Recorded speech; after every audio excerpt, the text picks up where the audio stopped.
With me here in studio, Jarrett Stepman, columnist at the Daily Signal, author of the book, The War on History. Okay, Jarrett, a lot to discuss from this trip. It's busy, right? And ultimately, the president wants to make deals. What do you think of his success so far? Yeah, I think it's great. I think he's signaling that the Middle East wants to have a future that's a future of business and not war. I think that Trump started that with the Abraham Accords. I think creating peace between many belligerents in the past, I think has been a major success of his first term. I think he wants to continue that now. I think especially getting countries like Saudi Arabia, getting the UAE, and many of these other countries on board, I think isolates also those troublemakers in the Middle East, like the Houthis, like Hamas, to say that that's not the future. The future is business deals. The future is partnership with the United States instead of war and conflict. Great point.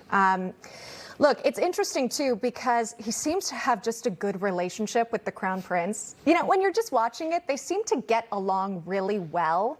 And I wonder maybe what you take away from that and just the comfortability that you see between President Trump and Mohammed bin Salman. It's not like we would have seen that in the previous administration. No, not at all. I think this is actually just how Trump is. He's gotten along very well with a lot of foreign leaders, even ones that one might think he might have some conflict with. I think we've seen this time and again. It's his, I think, tremendous abilities as a president of the United States that he can be comfortable with dealing with the average person and also with world leaders. And again, this is his business-making, deal-making attitude that he can work with anybody. If they want to work with the United States, Trump is our negotiator. He's going to be there with foreign leaders. He's going to get the best deal for both of us. And I think that that's the message he's sending with this. I have to ask you about the gifted jet. Now, that hasn't happened yet, right, because he hasn't made his way to Qatar, but that's supposed to come from the royal family. And President Trump has been asked about it. He says it's going to the DOD, and then once he's finished using it, it'll go to his library. But there have been even some MAGA voices or Republican supporters who say, maybe don't accept this one. How do you view it? Yeah, I think there are some concerns, especially about Qatar, which has funded terrorist activities in the past. Maybe this is part of a long-term way to normalize Qatar and the relations with that country. There have been a lot of issues with Air Force One, and especially in Boeing producing another Air Force One, a deal that was hashed out during the Obama presidency. Maybe this is a move to actually put some pressure to get that done. So, yes, it would be a problem if this was a personal gift, but it sounds like it is going to the government, it is going to the Pentagon. And ultimately, if that's the case, then we should welcome that. Yeah, he says, never say no to a gift, just accept and say thank you, right? I'm summarizing there. Again, a live look here in Saudi Arabia. President Trump meeting with the Crown Prince.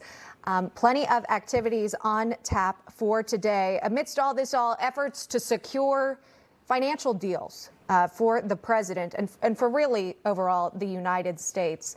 So that's the main focus today. He is not stopping just in Saudi Arabia. He will also head to Qatar as well as the United Arab Emirates. And there's been some speculation about whether or not he would stop by Istanbul, Turkey, in an effort to participate in the Ukraine-Russia talks should Vladimir Putin actually appear.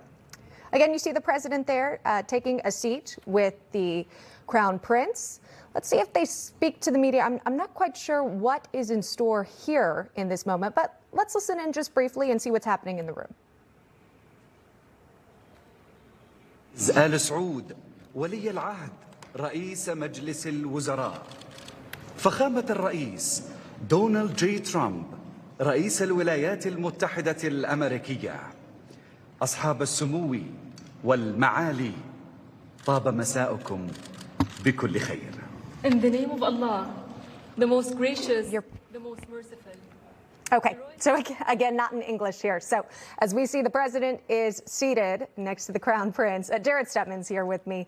I wanted to talk about those Democrats in New Jersey, but we can't ignore what's happening on the screen right here. And it does kind of speak to just the friendly relationship that these two men have that we were talking about earlier. What stands out to you?